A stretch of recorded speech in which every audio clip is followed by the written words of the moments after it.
You check your bank account before you check the weather. You do the math before you even open the app. You already know the number. And yet you look anyway.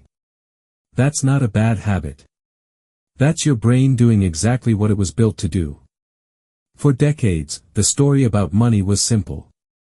People who struggle financially just make bad choices. They spend too much. They plan too little. They lack discipline. It's a comforting story, because it means the problem lives inside the person, not the system around them.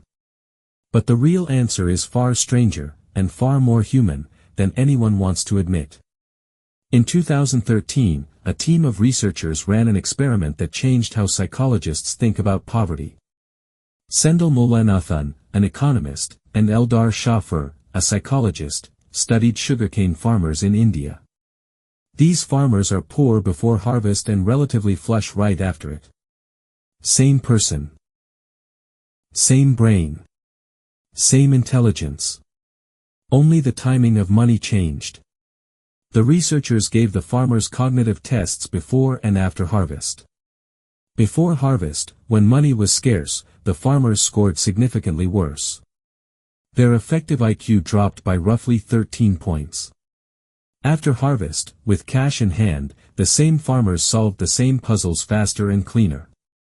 Nothing about their ability had changed. Only their bandwidth had. 13 points. That's the difference between an average score and a night with zero sleep. That's the cost of simply not having enough, running quietly in the background of every decision. Here's the part that reframes everything. Scarcity doesn't just take money away. It takes attention away. Mullainathan and Shafir call this tunneling. When resources are tight, your brain narrows its focus onto the immediate gap. Rent. Groceries. The bill that's due Friday. That tunnel keeps you alive in the short term. But it steals the mental space you'd normally use for anything outside the tunnel. Long-term planning. Patience. Even basic reasoning. Think about your ancestors for a moment. For most of human history, resources weren't guaranteed. Food ran out. Storms came. Winters were long and unpredictable. A brain that hyper-focused on the immediate threat of not enough wasn't broken. It was exactly the brain you needed to survive until spring. The tunnel kept early humans alive when the next meal wasn't promised. That same wiring didn't disappear when supermarkets showed up. It just found a new tunnel. Rent. Debt. The next paycheck. Your brain still narrows the same way it did 50,000 years ago, except now the threat isn't a famine. It's a due date. So why do you avoid checking your bank balance some days, and obsess over it on others? Why does a single unexpected expense feel disproportionately devastating, even when the number itself is small? It's not weakness.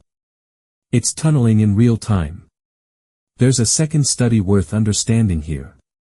In 2004, Daniel Kahneman, working alongside Angus Deaton years later on related research into well-being, found that emotional stress doesn't scale evenly with income. Below a certain threshold, every dollar matters enormously to daily mood. Above that threshold, additional money barely moves the needle on day-to-day happiness. In other words, scarcity doesn't just cost you money. It costs you peace, disproportionately, at the exact moments you can least afford to lose it. Now here's the counterintuitive twist. You'd think the solution is simple. Just budget better. Just plan further ahead. Just think long-term. But that advice assumes you have the mental bandwidth to think long-term in the first place.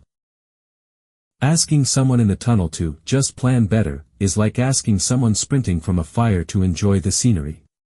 The tunnel isn't a failure of willpower. It's what scarcity does to any brain, yours included, under the same conditions. This is why two people with identical intelligence can make wildly different decisions depending on how much slack they have. Give someone breathing room, and their decisions look wiser almost overnight. Take that room away, and even a sharp mind starts making short-term trades that look irrational from the outside. It was never about the person. It was about the tunnel they were standing in. Business owners feel this more than almost anyone. Early-stage founders live inside a version of this same tunnel. Cash flow is tight. The next invoice is due before the last one clears. And in that tunnel, founders often make decisions that look short-sighted to an outside investor.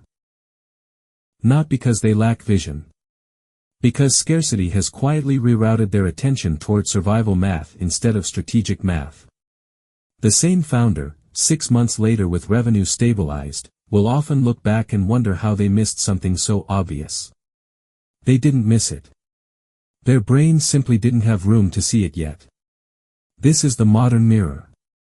You are not weak for feeling consumed by a tight month. You are running the same ancient software your ancestors used to survive scarce seasons. The tunnel that once kept a person alive through a bad harvest is the same tunnel that makes a late invoice feel like an emergency, even when, on paper, the number is small. So what actually helps? Not more willpower. Slack. Mullainathan and Schaffer's research points to something almost boring in its simplicity. Buffers work. A small cash reserve doesn't just protect you financially. It protects your bandwidth. It pulls your brain out of the tunnel long enough to think clearly again. This is why financial advisors obsess over emergency funds, not because the amount is large, but because even a small buffer changes the psychology of every decision that follows it. There's a reason this matters beyond personal finance. Entire business strategies fail not because the idea was bad, but because the operator never had enough slack to think past the next 30 days.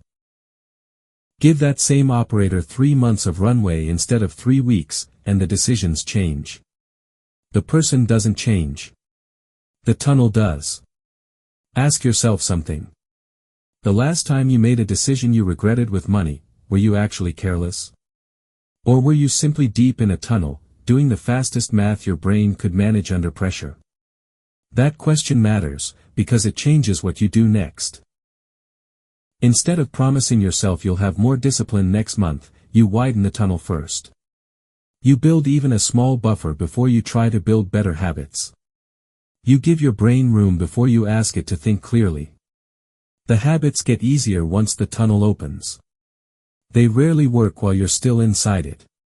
Your ancestors didn't survive scarce seasons through discipline alone. They survived by narrowing focus exactly when it counted, and widening it again the moment resources allowed.